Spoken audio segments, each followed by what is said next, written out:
everybody, welcome to the SkyLounge, and this is Overanalysis Paralysis. Very simply put, I watch a lot of movies and TVs and all this other shit. Movies, TV, sports, listen to a lot of music, read the news, all this shit, all these information just fucking soaked up like sponge. And what I always like to do is just kind of overanalyze things and just kind of make connections with two separate subjects or multiple subjects that really have no connections, but again, bring them to light, or just feel like, hey, maybe if I'm reading into this shit, I'll think about something. And really, to kick off Overanalysis Paralysis, I wanted to talk about one of my favorite anime series. Should I say of all time? I don't know. Maybe pump the brakes on that shit, but My Hero Academia. So let's talk about this show. For those of you who are not familiar or not really fucking with anime at all, My Hero Academia is a very simple anime where, I don't want to say simple, but the premise is very simple. So the world is inhabited by 80% of, people with superpowers and 20% without superpowers. So those 20% people are called quirkless, and the 80% of people just have superpowers, have quirks. And because of the society, people are able to use their superpowers for, a government job and agencies to help out citizens. The whole Good Samaritan thing is really just exacerbated in this society. And we actually start the story off with a quirkless boy called Izuku Midoriya, aka Deku, because it's the whole thing behind Deku's name. It's the whole kanji, right? It's the kanji for you can versus useless, or whatever the fuck Bakugo says.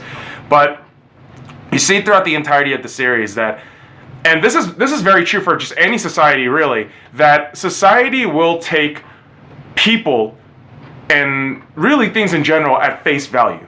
At the core of everybody, as much as we say, fucking face value doesn't matter, we're all about what's in the inside, but the reality of shit is society cares about the shallow aspects of your life.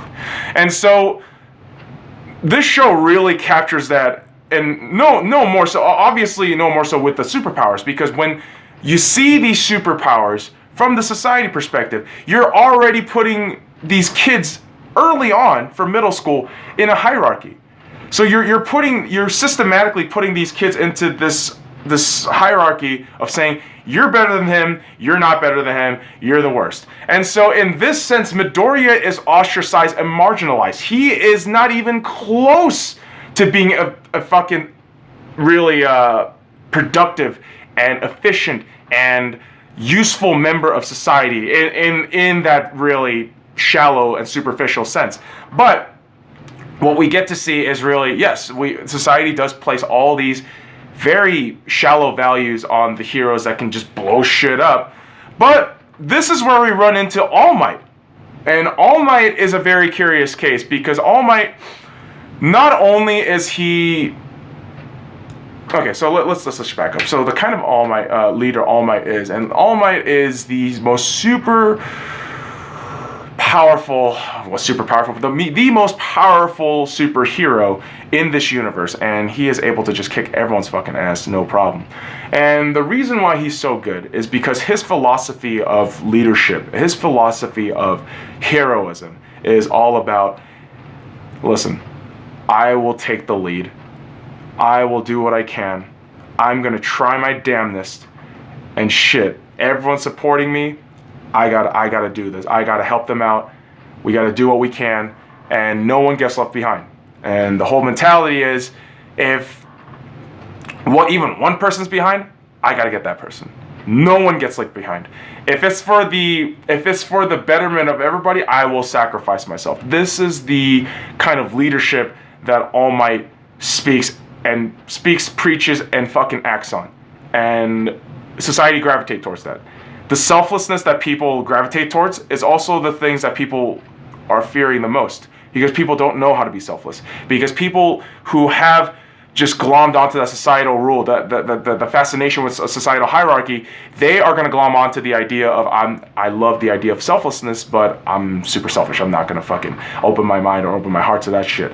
And this is where I think Midoriya, learning from the tutelage of All Might, is going to grow into his own as the best leader. And really, this is where leadership, I feel Midoriya, if you want to study leadership study Midoriya, because Midoriya does something very incredible of just, and I'm going to point these out, hard work. That work ethic is just unbelievable. If you watch the entirety of the series, now there's 3 seasons, 55 episodes. Throughout the entirety of those 3 seasons, you see Midoriya tirelessly studying, just making sure every aspect of his game is on point. Okay, and this is very true about sports, in fucking politics, in school, in any aspect of life. Work ethic is key to success. You know, it's one of the keys to success. And compassion. Midoriya is full of compassion, where again he shares the same sentiment as All Might. No one gets left behind. Everybody is getting involved. I'm bringing in everybody for this. I will sacrifice myself gladly if it's for the betterment of everybody. It's kind of that Spock mentality of fucking the good of all, the good of the all outweigh the need. The needs of the many outweigh the needs of the one. There we go. But I'll also add to the fact that, again, Midoriya leads by example. He's one of those guys that will strategize, think carefully, and again, just like any normal being, he is full of fear. This is why this anime is fantastic, because it shows you human frailty. It shows you vulnerability. And Midoriya wades through that. He is able to wade through that and say, fuck it. Fuck it, I gotta do this with a smile on my face. I gotta fucking go at it. I gotta get mine. And he's able to do it. And if that doesn't say leadership, I don't know what does. So, again, guys, when people dismiss, things like cartoons, animes, TV shows, movies, music, and just marginalize it as just piece of childish whatever, it's upsetting, because there's all these people who put all these thoughts onto paper, create these ideas, and again, there's so much to look into. And again, this is what overanalysis paralysis is all about. You like that shit? Well, follow me at the SoundCloud. Click all the links in the description below. I post new shit every day, daily content, so make sure you comment and subscribe. Now fuck off.